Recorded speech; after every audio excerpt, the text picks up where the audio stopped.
All right, in this video, I'm going to do the license plate light bulbs for my 2013 Mazda 3. The dealership quoted me $22 plus tax for one, and I'm going to do them for $10 plus tax for both of them. To get these out, they're held on by plastic clips. My vehicle has been rear-ended quite a few times in the last 12 years, so it's kind of pushed in, which makes it a little bit more difficult. If you've never been rear-ended, then you're probably fine, but I'm using a flathead screwdriver, and there's a little clip that pulls down, and I do break these. All the plastic on this vehicle has gotten pretty rotten. You can see I've already broken the one on the passenger side, so it's just loose, and the clip on the other side of the passenger side bulb was actually completely broken off as well, and I'm assuming that is from being rear-ended. Now, my understanding is these do come out fairly easily.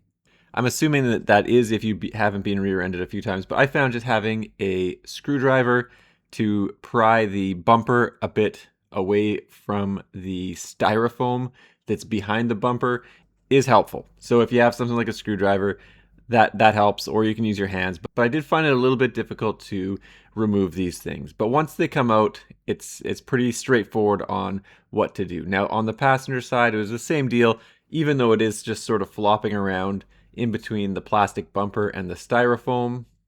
I still did require that screwdriver to pry the bumper back a little bit and away from the styrofoam, and then obviously it came out with a little bit of maneuvering. To get the bulbs out, just twist that rubber about 1/8 of a turn and they just come out no problem. And it's the same on both sides. The bulbs just pull straight out. So very easy to do. When putting the bulbs back in, I'm going to use gloves, and then obviously they just slot into place. I wouldn't waste my time just changing one bulb at a time. If one of the bulbs is dead, I would say there's a very good chance that the other bulb will die in short order, so you might as well just get a 2-pack and just do them both at the same time since you're already down here. And a quick test will show that they both work before I put them back in, so we're good to go. Obviously, the last thing I want to do is have them not working and then put them back in and have to take these things back out. So once the bulbs are in, you just reinsert that rubber piece back into the bulb housing and give it, like I said, about a 1/8 turn, and that'll hold it in place. Give it a tug and make sure that the bulb doesn't come out of that housing. Now, tucking these things back in, again, it is a bit of a pain if you've had people collide with your rear bumper, but overall, not too difficult. Once they are in place, I mean, it's pretty obvious how they go back together. There are plastic clips on the bulb housing, and they just link on to the bumper.